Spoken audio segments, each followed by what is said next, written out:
How's everyone doing? Do you need to stretch? Okay. All right, well, we're at our last item of the day, which is very exciting. I'm thrilled to introduce Dean Linda Prokopy, our not so new Dean of the College of Agriculture and Life Sciences at UVM. And she is going to lead a panel on the central question of our day, which is, what can we do to help rural communities prosper?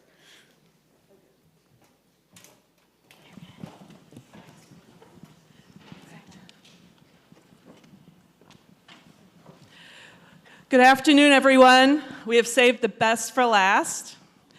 So this time last year, I was sitting in my office at Purdue University, packing up 22 years worth of memories, cyber stalking all of my new Vermont friends, and seeing everybody posting about this amazing conference called RISE.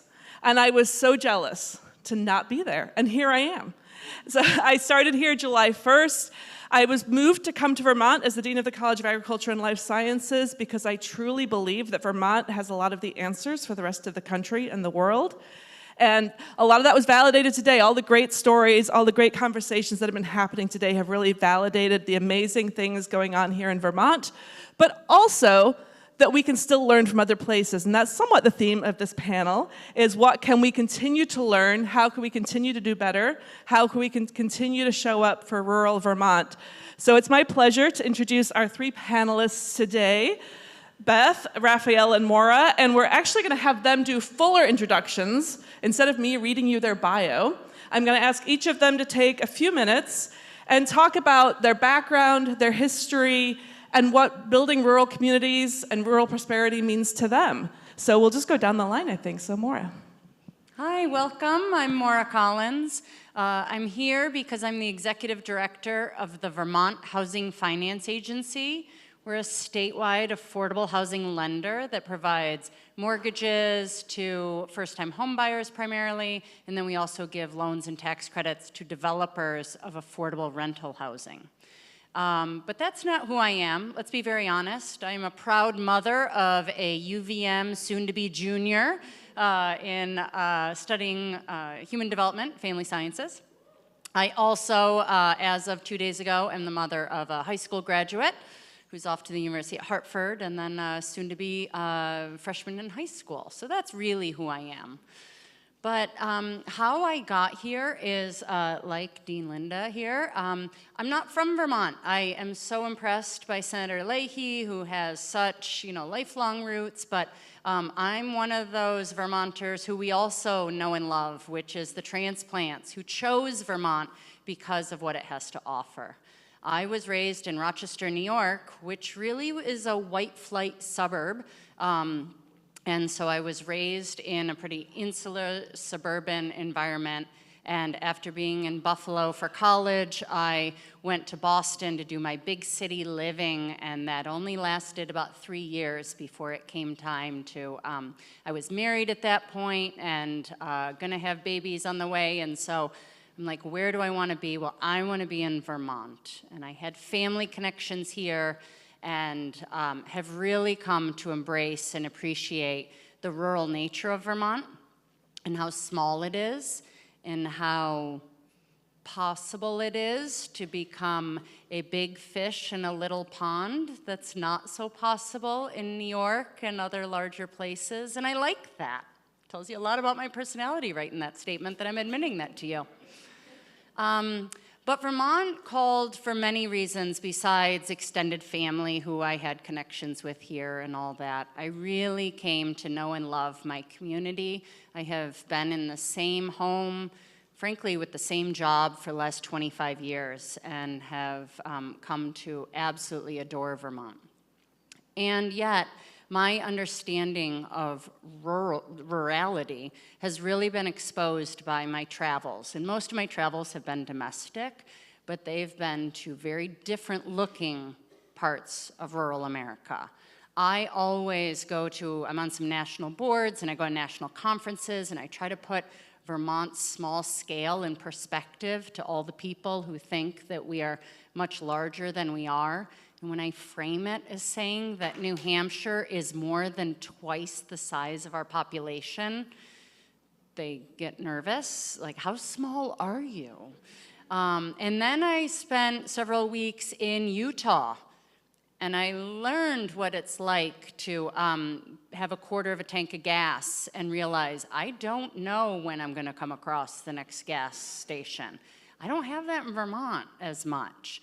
I've spent time traveling in Alaska, where you have to take the bush planes that I'm scared of, into communities to serve the housing needs of those areas. And so there are gradations of rurality, and I'd like to bring some of the Vermont perspective that I see as a housing finance person who also works with a lot of developers and communities in need of housing, because I do think that the national conversation gets overwhelmed by a lot of urban issues.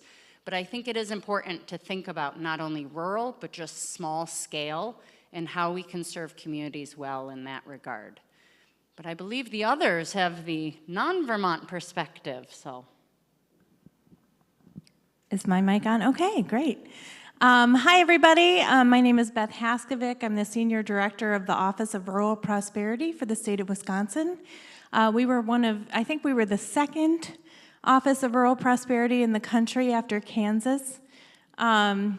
I came to this role through kind of a winding path. I grew up in rural northeast Iowa in a region called the Driftless region, and spent my 20s traveling all around the country and the world.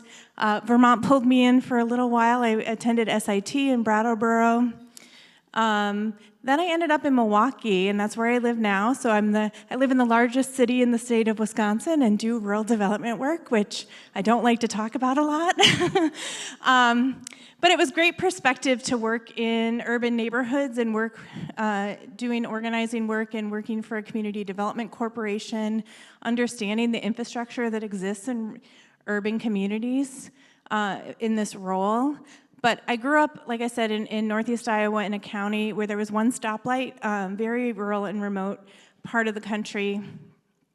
And a few years ago, as I was thinking about my career, I really had this moment where I wanted to get back to my roots. I got into economic justice work because of growing up in a rural community. And at the time, I was working for the Milwaukee LISC office, which is a national community development finance institution, and they had a rural team. And so I moved over to the rural team, was working across the country, brought me back to Vermont. I worked a lot with the BDCC folks in the southern part of the state. And so Vermont keeps pulling me in. And then an opportunity to run this state office was opened up, and it was really important for me to be closer to community work and really be building connections on the ground with communities across Wisconsin, and so that's why I decided to take this role. We were created by Governor Evers in 2020 with really the goal of being an open door for rural communities to the state government. The creation of the office was really started by doing some listening sessions across the state. So going out, having a lot of conversations like those that were facilitated today. What do you need as rural communities? How can the state better be responsive to rural communities? And as my team was getting started, one thing we heard often across Wisconsin was, you're the first person from state government that's ever come to talk to us. And so we really do lean into that outreach arm and just getting to know communities, working with communities, and identifying what ways we can better support rural communities throughout Wisconsin, help communities navigate state resources and in some cases federal resources. And I'll talk a little bit more about that later on. I will say this may not be surprising, but under-resourced. So when we were created, we actually weren't given a budget. And so we've been really creative, as rural folks are, and innovative in finding resources in order to do our work. So excited to just be here, to have learned from you all today. We've certainly learned from the Vermont Rural Development Council and other partners in the room that have informed a lot of our programs, and so I'm really excited to be sharing what we've been doing in Wisconsin. All right, good afternoon, everyone. I do want to acknowledge we are between you and local beer, and the France-Senegal game is currently happening. So I understand if you may be watching that right now. I will not take that personally. My name is Rafael, and I wanted to share 3 things about my background that I think will hopefully be relevant for this conversation. The first, I was raised here in Vermont. I grew up in Guilford, Vermont, before moving to Brattleboro. And on this question of what is rural, I actually had to look up what was the population of Guilford in 1980 when I was 6 years old. You know, as a kid, you have no idea what the population is, and it was 1,500. At the time, the population of Brattleboro, which I moved to at the age of 12, which is very disorienting for me because my son is now 12. We moved from Guilford to the booming metropolis of Brattleboro, and it was just under 12,000 population. So that was one thing. And then there, I grew up in a small business household, and my dad was a native Vermonter. You know, you didn't realize this at the time, but he started a set of small businesses that he essentially was controlling his own destiny by owning his own supply chain. So what I mean by that is in nearby Marlborough, Vermont, he bought a plot of land that had a lot of trees. His first business was a company called Whitney Farm Sawmill, long defunct. To this day, my brother and I kind of joke about we have no idea how we have all of our limbs because we'd go and just throw things at those massive saws and just watch it ricochet. So between that and like having our eyes intact, it's unclear how that's possible. But then from there, he'd take the lumber and he started a lumber yard and then realized people wanted more than just lumber. So he started what was called the Guilford Home Center at the time. And then people were coming and saying, well, we need appliances as well. You don't have those. So he said, well, I can add those. And he added what is some of you hopefully have done business with is Cocoa Plum appliances. There's one up here in the 5 corners, okay? So this was very, very formative as a kid, right? This was literally our daycare. This was our work ethic. This was the porous boundaries between our work and our home. And it really taught me a lot about the role of a small business in community, from the proverbial funding of Little League to celebrating the wins of I think it was probably 10 to 12 employees at the time, to some of the struggles, right? When an employee would show up, maybe had a few too many and crying a river about some of the challenges they're facing literally at your home. And so that was extremely formative, and whether I knew it or not, it was very much shaping kind of the notion of entrepreneurship in me, no matter the hat I've worn. But I'll always be really, really grateful for my dad. Just not to be, I want to give my mom a shout out too, even they were divorced, but my mom ended up working for American Airlines. So that was my gateway drug to the rest of the world. And there's a whole story we will not talk about. I'm happy to do that over drinks. I ended up going down to Argentina. The only rural angle there is I went down to be a ski instructor for a season in a rural part of the country, and it was where I ended up meeting my wife down there. So that was very transformative. One other thing, just kind of on the personal, when my dad passed away 3 years ago, we kind of lost our lifeline to Vermont. So about 2 years ago, my wife and I decided for our kids and for us, we were very privileged to be able to have a place now up in the Northeast Kingdom in the town of Coventry. So keeps our ties real there. So I feel very blessed to have that. The second bucket is actually bringing us back to Wisconsin. I ended up getting involved in some chambers of commerce through my career, and I got recruited to go out because the Madison Chamber of Commerce was looking to start a new regional economic development initiative, and they wanted it to be cross-sectoral and very regional in nature. So I found this fascinating because growing up in Brattleboro, the Brattleboro Chamber did the strolling of the heifers down Main Street. Like, that was a big deal. Here they were talking about, let's talk about regional transportation, economic development, workforce development, land use. I was like, wait, people do this? Like, they actually set tables for this? So I got recruited to go help start and then launch the first ever regional economic development initiative. And by region there, it was the central city of Madison, Dane County, which just from perspective, that had 64 local units of government, and then the surrounding 7 counties, which were very rural in their dynamics. So a lot of kind of urban to rural and everything between personalities and dynamics and kind of the culture shift that one can experience there. But that was extremely transformative for me. And then the third is the hat I currently wear is at the Harvard Kennedy School. I'm at the Taubman Center for State and Local Government. We work with states, counties, cities, and towns throughout the United States. And one of the things I get really the pleasure of doing is working with the next generation of what will hopefully be state and local leaders. These are all graduate level students, so I feel very privileged because you don't have to convince any of them that public service is where it's at. That's literally why they're at the Kennedy School. So I see my role as how do you help better inform and hopefully inspire them to think about state and local. And then I have a platform around economic development, both a class, but then also a year-long non-credit seminar. And as part of that seminar, we do a rural economic development trek to different parts of New England. And in the 6 years we've done that, this is about 35 students that participate over the course of a year. That trek has been, of the 6 years, 3 years have been to Vermont. I can't go every year because I keep, abusing those relationships. Hey, will you meet with us again? So finally, we just shared the love, and we have also gone to Maine, and most recently, yes, to New Hampshire as well. And I will refrain from New Hampshire jokes right here because I know we have some folks in the room, and we're supposed to be collaborative. But I think what I love about that is we're exposing students to every definition of the phrase economic development, how many different people wear those hats, and how differently that looks like depending on which community you're in. And then importantly for me as well, exposing people from different communities to our students. Because I think it's easy to kind of do a blanket statements about someone who's rural, someone who's from Harvard. And love winning hearts and minds by building relationships that way. Great, thank you all. I have a few questions for the panelists, and then we're going to open it up for your questions. So if you haven't yet, go to the menti.com and type in that number, and you can type in questions, and we'll be able to look at those and ask those questions in a little bit. So I'm going to start. Let's start this time maybe with Beth, and we'll just sort of change our start person every time for a little bit of interest. So what are the major challenges to achieving rural prosperity in your mind?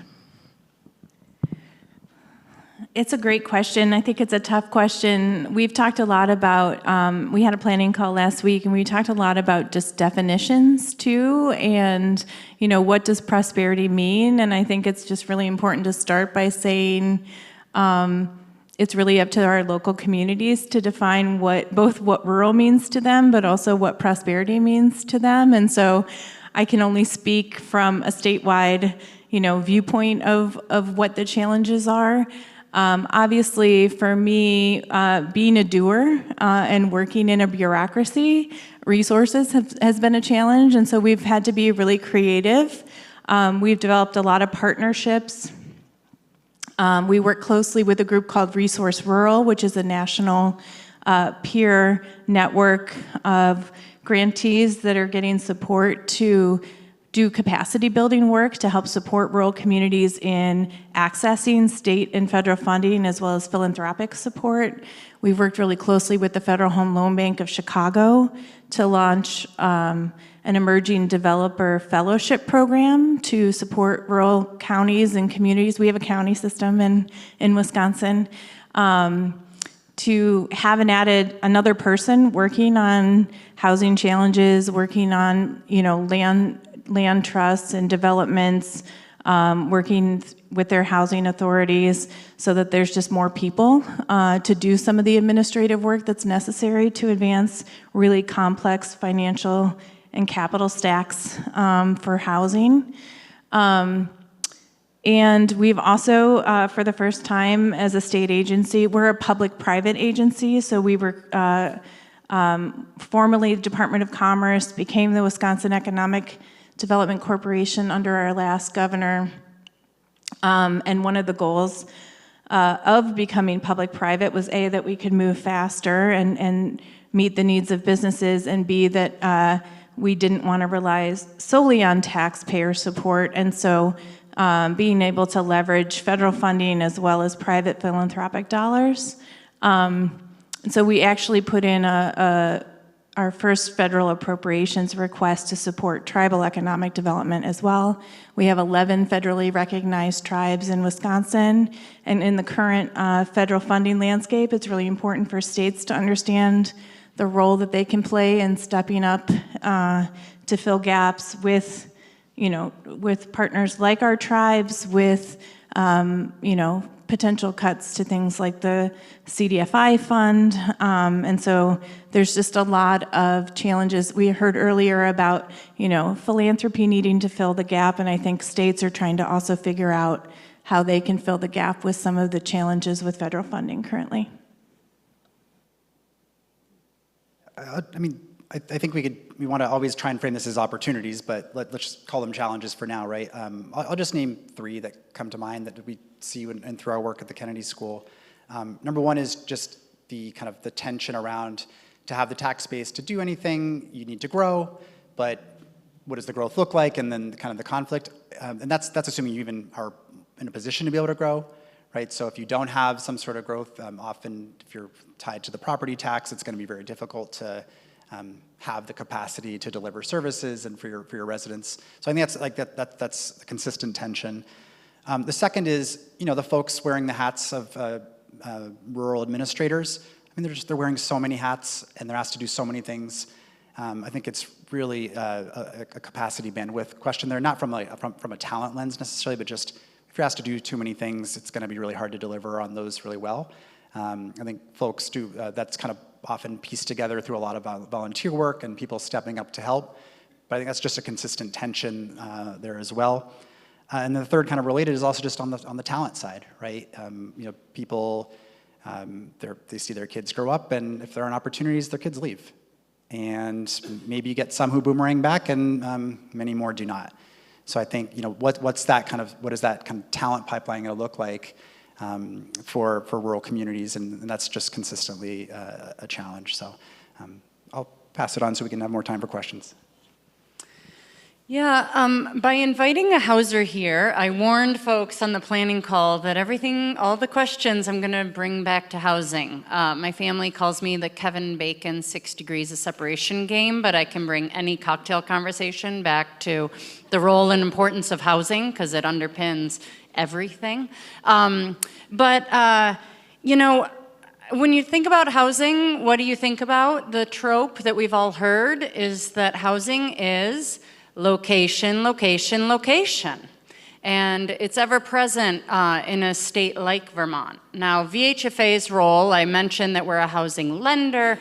We also are known for our data and analysis. And so we are the agency that crunched the numbers that came out a few years ago to say that by 2029, we need 24,000 to 36,000 more homes in our state. And so that number, I would say, has gotten me into a lot of trouble, but not really, because it's very defensible, and if I had more time, I could explain to you how we got to that number, but that number doesn't set well with everyone, because those sound like big numbers for Vermont, 24,000 to 36,000 homes in just a couple years. And yet, even though I have been called into the State House to testify on these numbers and all this many times, I still say that I have the easy job, because the harder job is at the municipal level, where they have to figure out where to put 75 homes. Because saying that Vermont should have tens of thousands of homes is very easy from my Burlington, Vermont office.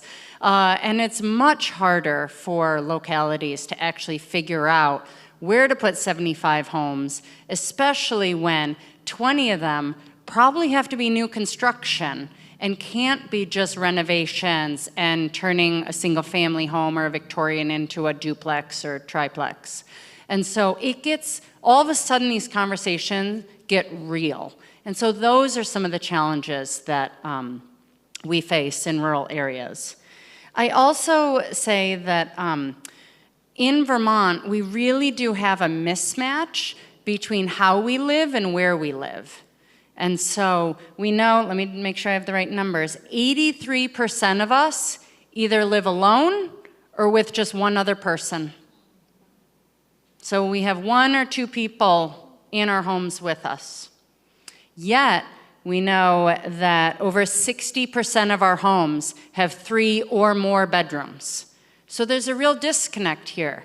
We have almost 1 million bedrooms in this state for under 650,000 people. So the critics who get nervous about my tens of thousands of numbers are right when they say, we have the homes we need in the state. Yet, we don't when you compare how we live and the homes we have. Additionally, we know that Rafael is not alone in having a home in Vermont. 17% of Vermont's housing stock is owned by other folks. And that's second only to Maine in terms of taking up the largest percentage of the homes that we have in the state. So we are very overhoused in the state in some regards, and yet we need so many homes. We know that, why do I say that there's only 1 or 2 people living in households? It's because Vermont bucks the trend in some really interesting ways. We've heard that rural America have larger household sizes than urban areas. And so we know that urban areas are going to have small household sizes, rural areas larger. So DC has the smallest household size. The next smallest, Vermont. So we are the smallest of the 50 states in terms of our household size, and it's shrinking every year. So how does that impact Vermont and rural areas? We see when the census comes out with their population estimates every year, we know we only all truly get counted every 10 years, and in between there's some Census Department surveys that they do. The most recent surveys really confused the data nerds of us here, because we were told that we either shrunk by about 215 people or we grew by about 1,100 people. Pick which survey suits your talking points and you can go with it. They're both from the Census Department, different surveys. But with that, guess which one got more press? We're shrinking. Oh my gosh, we're losing population. To which I have to explain to people this really unique interplay between population and household size. I've made the not funny joke before that, like, I don't care about people. I just care about homes. That's all I care about. So I don't care how many people we have. I care how big our household, how many households we have and how big they are. Because I know that in 2015 to 2025, let's just pretend that Vermont didn't grow for those 10 years, which it did. But let's just pretend the population of Vermont in 2015 stayed the exact same for the next 10 years. I can tell you that every year for each of those 10 years, this state needed to increase the number of homes that we have in our communities by 2,200 every year. We needed 22,000 more homes 10 years later to house the same number of people, because of the impact of that shrinking household size. And so, what are the challenges? What are the opportunities? They are the things of, how do we serve these ever-shrinking household sizes when we need to deliver not only safe, affordable, economic, and efficient homes, but also, how do we deliver healthcare and education and job opportunities and the rest when we are living alone more and more, and we read the articles about how we are more and more isolated as a result. And so that's the real question about, how are we building community in rural areas? Great question. Wow. Thank you. Can I answer that one? No. No, we're just going to keep going and keep mulling those over, keep asking more questions. Okay, Rafael, I'm going to start with you this time. How do we effectively engage with rural communities? And do you have examples of successes and failures of engagement? Sure. And Maura, let me just go one conscious thing off my conscience here. So that place we got in Coventry, it was built from scratch as a second home from a family in Central Mass in 2008, and we were only the second owners ever. So as a net impact on the inventory, I literally thought about this and slept better because of that. Acknowledging the privilege within that too. So there it is. I think the first thing is, and sorry, some of these are the experts in the room, so we'll hear from them for their questions too. But I think it's so important to go meet folks where they're at. I kind of go back to that earlier, this concept of growing up in a small business. I think I kind of always thought of this as customer service. And if you think of institutions and how you're engaging, in this case with your customer being rural communities, I think there's a tendency, and I've been guilty as charged when we convene at Harvard, convened in Wisconsin, in the central city of Madison, how important it is to go meet folks where they're at in their community. And that means a ton. And I think it's both symbolic and it's also legitimately I think people in rural communities are looking for that, and they really appreciate it when you do it. Obviously, sometimes the size of a place can limit that, and a convening like this makes a ton of sense. And are you being really intentional about going and meeting folks in their communities where they're at? Go to where your customer is.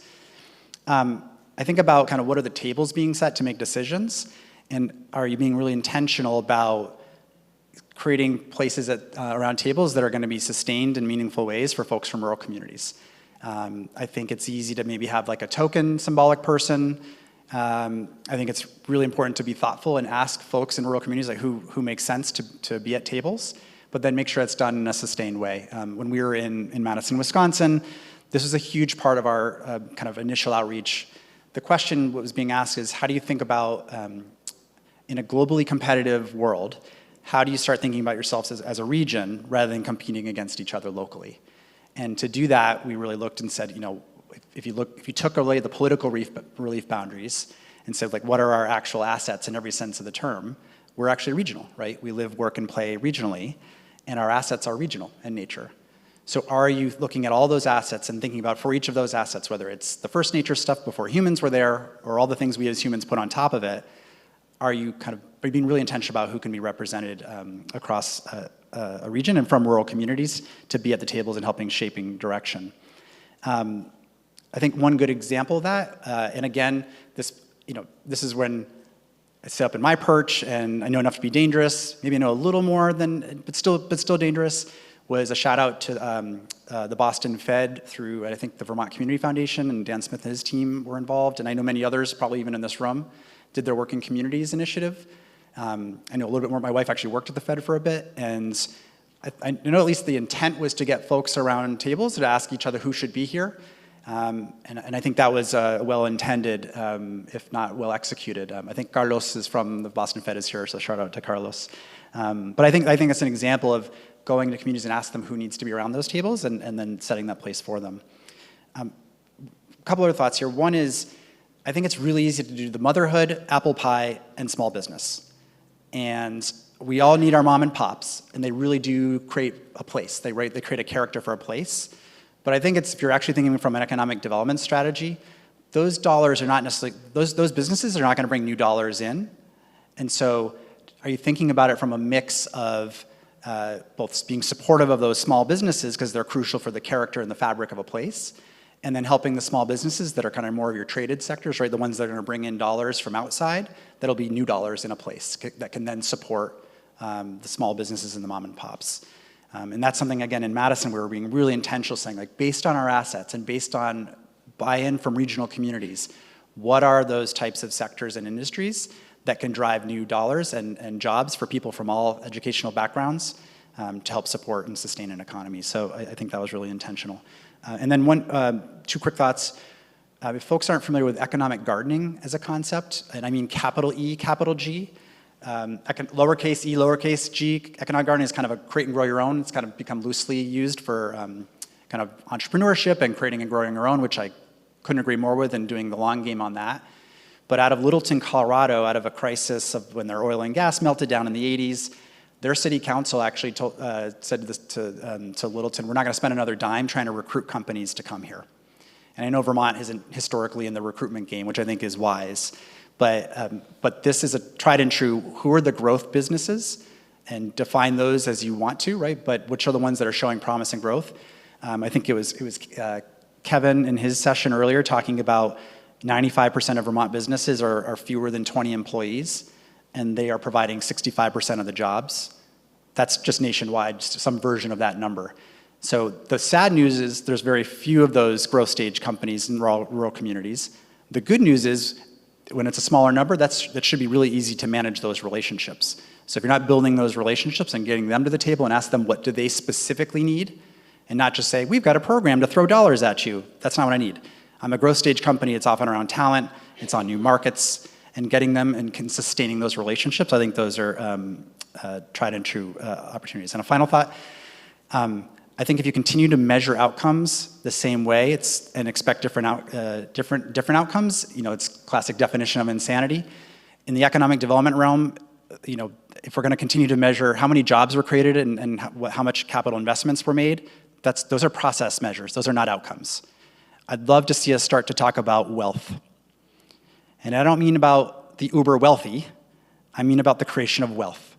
And rural communities and entrepreneurship and small business owners are, I think, really vehicles, and particularly that with economic gardening as a strategy in mind, with an outcome of giving people the opportunity to create wealth for their family, for their household, to own their own home, to have a job that they can afford to cover their costs, and to build a little something that they can then hopefully build forward and pass that forward to the next generation.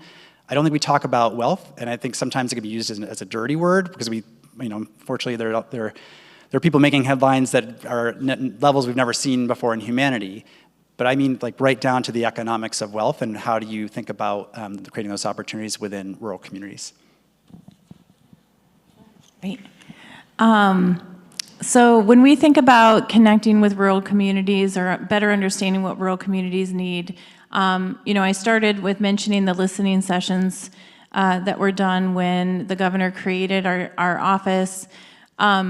Those listening sessions were then translated into something called the Rural Voices Report, which was a 90-some page report that really went beyond just economic development, even though we're at an economic development agency, and talked about all of the different things that are needed to support rural communities and quality of life and community development across Wisconsin. And that's kind of we call it, kind of our foundational guide, our Bible of work as an Office of Rural Prosperity, and also something we need to go back to and remind ourselves, our larger agency, that we're tasked with a wider vision than just supporting economic development or small businesses within communities. And so, again, that kind of spurs our need to be really creative in how we approach our work.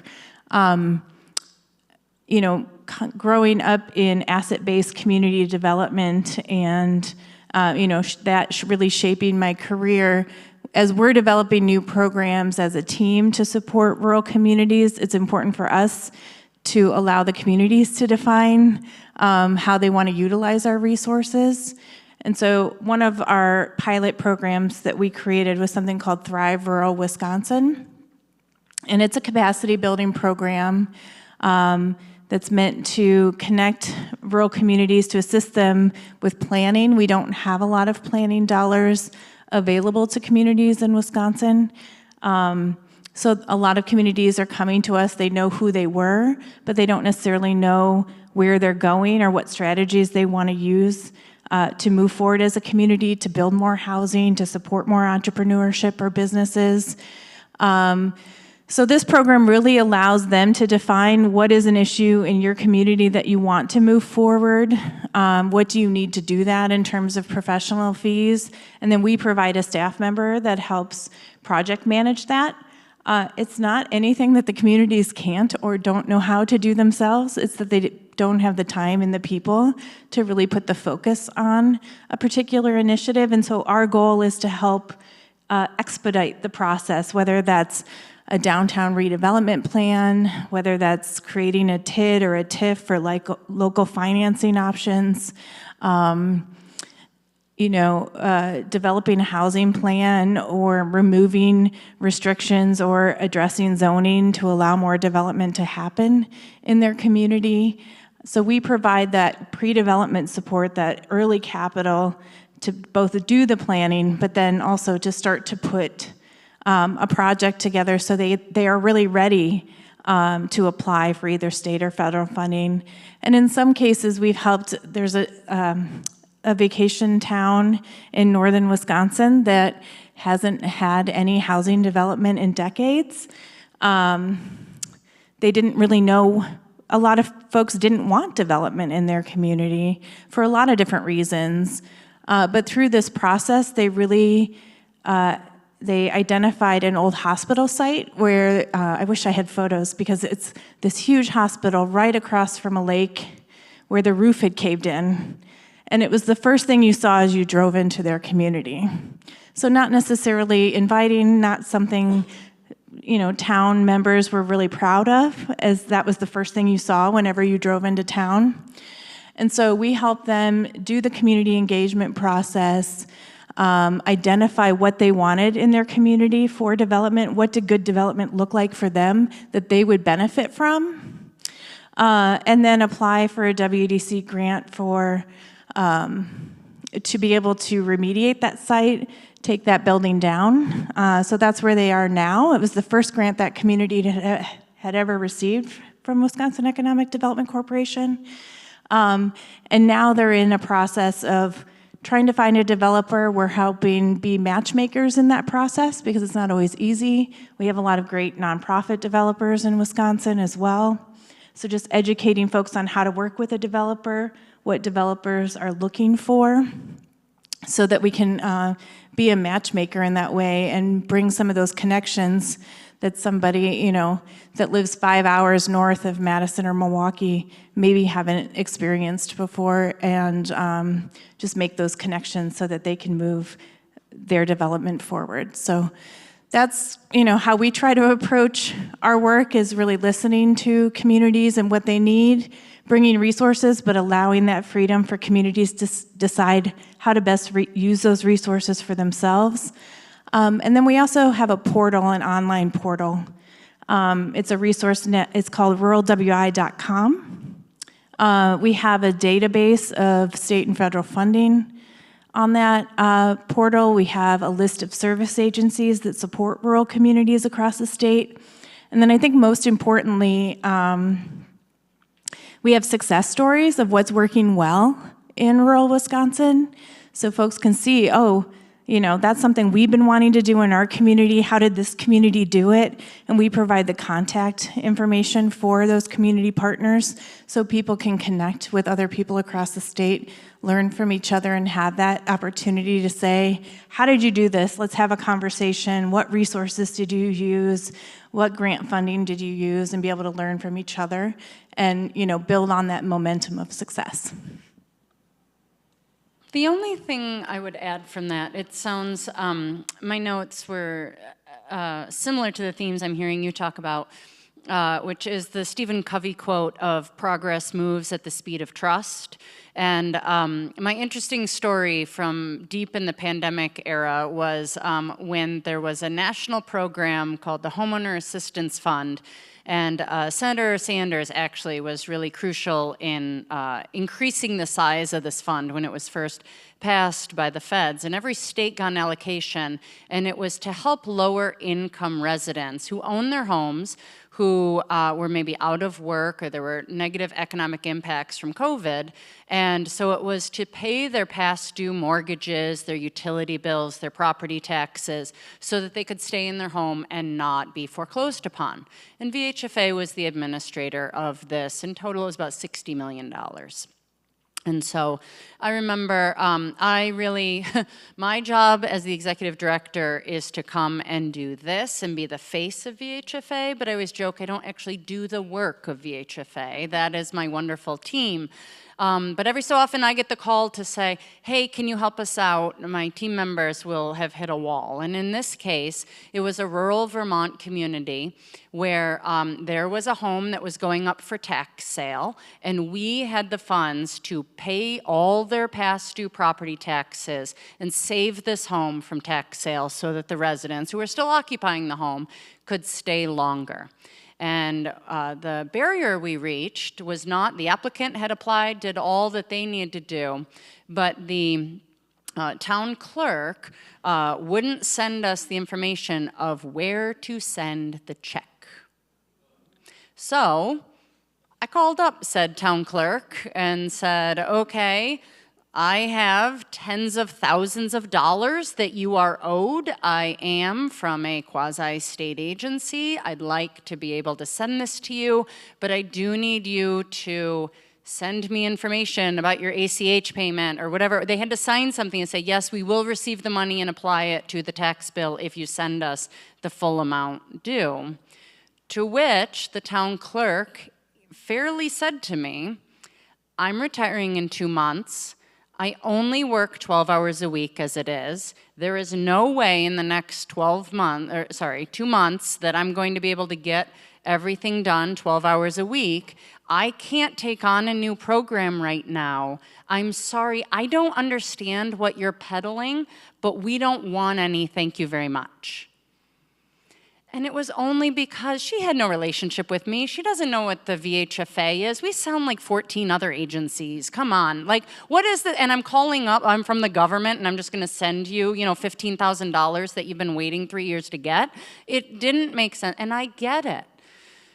And so I said, like, what do I say to your local newspaper or your state senator who happens to be high up in the State House? What do I tell them when this person becomes foreclosed upon and homeless, and I say, you wouldn't participate in the program? And lo and behold, I got connected to the delinquent tax person who was happy to fill out my one-page form, and we sent the money, and everything ended up fine. But my point is that story stuck with me about the very real capacity constraints that communities have, and the very real disconnect that I, as a statewide funder, face when dealing with communities on the ground.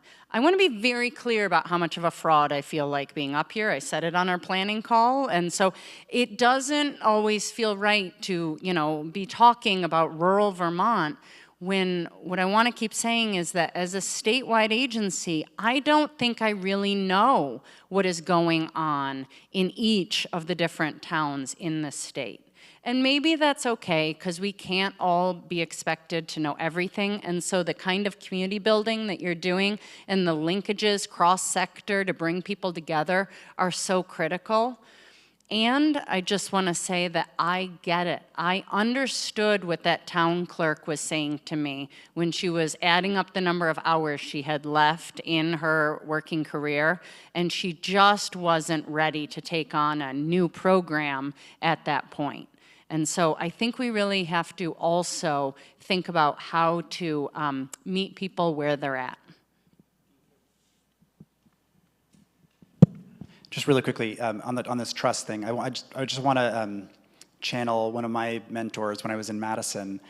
And it's also my chance, I think this will be the second Harry Potter mention of the day. I think it was Matt Dunn that talked about wizards and muggles. So our inaugural chair of this regional economic development initiative we were starting was one of the village elder respected CEOs of a major healthcare system, which was also very rural in that part of Wisconsin. And his name was Terry Potter. And you could not say his name without him being in the room outside of Terry Potter. And so Terry Potter taught us that he'd always lean in, you have to understand everyone's enlightened self-interest.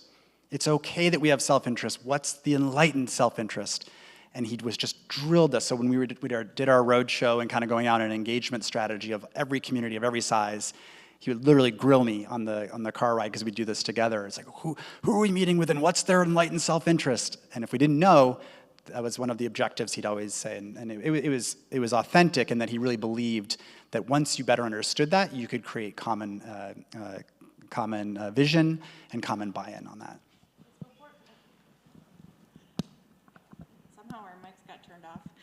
Okay, there we go. It's before my time, but I heard that Terry Potter was also behind the scenes in helping to create the Office of Rural Prosperity, so there's always a connection. And if I could go a little off script from the question, but I just also want to say one of the other lessons that there's actually someone in the room here I was just meeting with last week, and we were talking about some rural challenges in the Northeast Kingdom in Vermont. And I had this moment where I started in my mind, I'm really bad at flawed analogies, but they help my simple brain. And I started realizing that there really is a disbelief that happens in rural areas where some of us who are maybe a little separate from living the rural realities need to do a better job at, one, telling the truth, and two, believing the people when they say things. And so telling the truth in my, from this example I'm thinking of, is recently we had to update something about a housing program. The feds, I see Senator Welch's staff is here. These our congressional delegation have been wonderful champions of these federal tax credits that we get for housing. I'm sure the other offices are here. I'm sorry if you're just not sitting in the front row. But we get these federal tax credit programs, and they're complicated. And we love them, and they're expensive, and they don't always work in every situation. And if I'm honest, if I'm gonna tell the truth, I have to tell towns that it doesn't make a lot of economic sense to use this big program if you're going to be building fewer than 40 units in a building. So I have to be honest about that. And then I get in a little trouble because people say, I don't need 40 units, I need 12, I need 15 in my town. It's rural. And so we have to have other options available to those towns that aren't second class B programs and funding. But also what has to happen, and this plays off what you were just saying, is that when a rural community says, this isn't what I need, or this is what I'm experiencing and it's negative, we have to believe them. The way we've especially learned over the last 10 years that we should be believing women when they tell us that they're having problems in situations, and we need to be believing racial minorities and others who are experiencing things, and we are taught to believe the person who's bringing their experience to you. And yet I believe that in rural areas, we don't always believe people. We start thinking like, well, why don't you understand she's just trying to give you $10,000? Why don't you have the capacity? Anyone could fill out a form, and we don't believe people about these realities. And I feel like as an administrator, that is the journey that agencies like mine have to be on when serving rural Vermont or rural areas. It's to both build up programs to complement the big behemoth ones so that we have something for everyone, and believe people when they're telling you that something is or isn't going to work. Powerful. Okay, let's see if we have questions from the audience. Thank you. As we're queuing up the questions from the audience, I just want to say when we were getting ready for this, Emma Spett said, this panel that you're facilitating at the end of the day are the Taylor Swifts and the Beyoncés of the rural development world. And I think now you all see, I think you all now see why Emma said that. And that we could easily continue this conversation for 3 hours and still be learning and still be engaged, but we won't. All right, so for the out-of-town folks, I don't really know what that means. Maura, I think I guess you're not out of town. What do you see as Vermont's rural development superpower? Love it. Okay, I'll start. Well, first of all, the last time I was in Vermont was through a Partners for Rural America meeting of all of the rural development councils across the country, Wisconsin's Rural Development Council is volunteer-run, very small budget. Super impressed with everything that's happening in Vermont and their your rural development council here. We've learned a lot from the work that's been happening throughout Vermont, and as I mentioned earlier, it's really helped shape a lot of the work that we're doing in Wisconsin. So that reciprocity of learning from each other has definitely benefited Wisconsinites as well. And then I have to mention Sarah, who spoke earlier. When I came on that trip and learned about the work that she was doing as the former USDA state director, I was just really impressed with the knowledge about how to stack federal and state resources and the practicality around getting work done and moving projects forward. I was really being a cheerleader for that and super excited when I was here to learn from that and to go back to Wisconsin and try to figure out how to better do that in Wisconsin, because it wasn't something that was naturally happening. I think it's something we are continuing to figure out how to do better. Okay, so I'm a little torn. I think my wife got to you on this one, because when we come to Vermont, a lot, I'm still like, someone with out-of-town plates. I'm like, I'm freaking Flatlander. She's like, you realize we have mass plates, right? You're a mass hole. I'm like, no, I am not a mass hole. You take that back. But yes, I am out of town, so I will own that. I think two come to mind for superpowers for Vermont. I think one is not settling for growth or quality of life. I think it's an and here.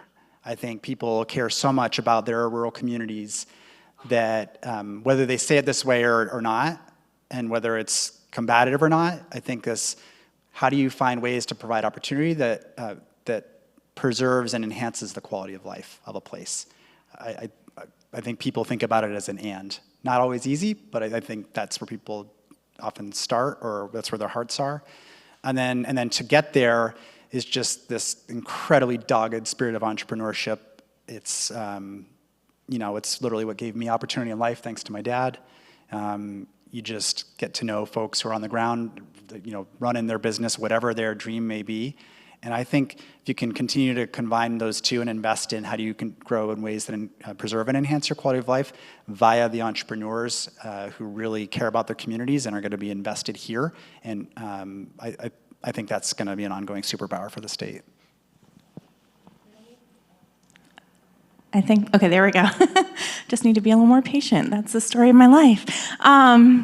I should also mention the thing that I've learned today that is a superpower is the Leahy Institute and the partnership between the university and communities across the state as well, because that is unique. And I think, a lot of urban planning programs across the country don't have a rural component, and I think it's really special that you have a whole group of folks in an institute working particularly on rural issues, so that's really unique as well. All right, let's do one more question. Okay, and just as a cue for the panelists, we have 5 more minutes, so time yourselves appropriately.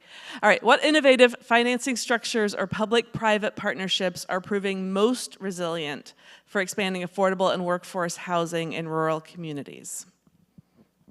That's housing, I'm going in. So I was talking about us needing 20, 30,000 homes in the state, and I get asked a lot, like, how do you keep your head up and how do you stay motivated to do this work? And I'll say, it's very easy to be optimistic because I'm convinced that in Vermont, we have not tried everything yet.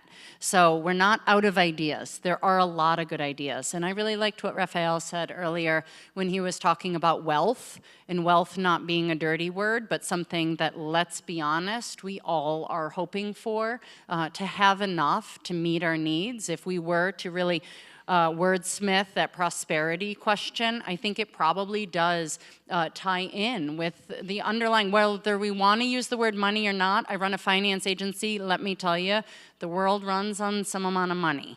And so I like affordable housing programs where it can allow for some wealth creation and generation. Obviously, we see that in terms of home ownership opportunities, and so programs that can allow folks to get into homeownership options that they can afford and then grow that wealth. In Vermont, we have a state housing tax credit, and you can get down payment assistance if you get a VHFA mortgage through your local lender. And so far, we've deployed $11 million in little $5,000 or $10,000 increments where we give people down payment assistance. In the first few years, that $11 million has generated over $137 million of wealth.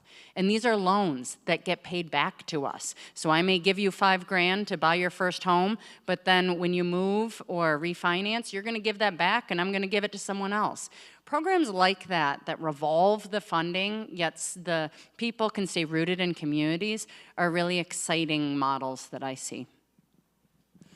I think one of the most exciting things that I've seen through the Evers administration has been a partnership between our Housing and Economic Development Agency and our agency, Wisconsin Economic Development Corporation, with a new program that's focused on downtown redevelopment. And so it's certainly a way to pair the communities that participated in our statewide Main Street program and looking at how can we provide unique financing for upper unit housing redevelopment. And that then was designed to pair with our Community Development Investment Grant at WEDC, so we can help fund the redevelopment of the commercial space, and that incentive from our housing agency could fund the redevelopment of the housing space, and communities could stack those programs together in order to create more housing in downtown communities throughout the state. Shout out to Senator Leahy. On his way out the door, he got Vermont a very similar type program for us. I believe it was $14 million. It's through the Vermont Housing Conservation Board, but just for downtown, those upper level floors, and so that's happening here as well. Yeah. This is right, know enough to be dangerous, but I'll just throw it out there anyway. My understanding is Vermont's been doing some super creative, innovative partnerships of unusual suspects. And one iteration of that has been the newer launch of Let's Build Homes. So I think that's part of the kind of abundance movement that's going on and it's taking shape here in Vermont, so shout out to that effort. I think about larger employers, particularly in rural communities that are often struggle seasonally with their workforces. I know up at Jay Peak, for example, I don't think they have perfect solutions, but they've really identified they as an employer have to not only bring workforce in, and they're doing that thinking about kind of creative ways through immigration. They're using different, I know this from there are actually a lot of Argentines where my wife is from who end up work in the lifts, and they actually provide housing for them. So like that, I think that's could be interesting to kind of explore that more systemically. If I could cheat a little bit, not limit it to housing, one plug I wanted to put in for is kind of when we talk about kind of regional approaches. I'm not going to define regional. Like that's what's the need, and then how do people live, work, and play. But cross-sector regional collaborations have been really successful in different parts of the country in every way, shape, and form. Not all of them are successful, but that's a public-private engagement. And right up to what's the vehicle that can take issues like this forward and not maybe limited to housing. It could tackle housing, but what are the issues that communities in a region, including rural communities, identify as priorities?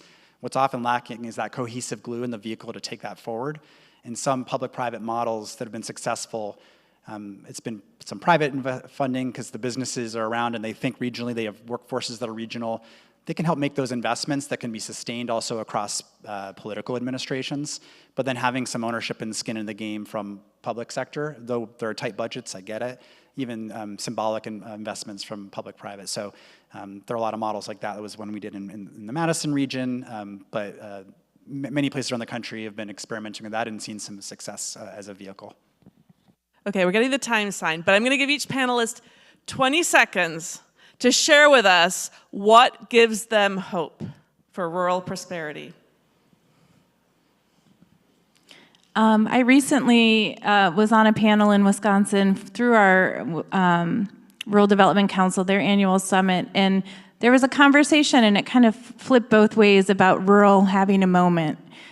We have great thought leaders like Tony, who is here today, and his podcast really raising the conversation around rural policy. There's a lot more funders that are once again talking about rural, and there can be fatigue to that. Like, okay, everybody's talking about it, but we're not getting the dollars. But I also think having this thought leadership, having convenings like this, focusing on the fact that, what are the real issues that rural communities are facing and listening to those, and then being creative about how we can create new solutions, gives me a lot of hope. I think that those conversations are leading to things in Wisconsin, into real support for rural communities, that money is flowing to rural communities in a way that it hasn't, at least in Wisconsin. And so that gives me hope.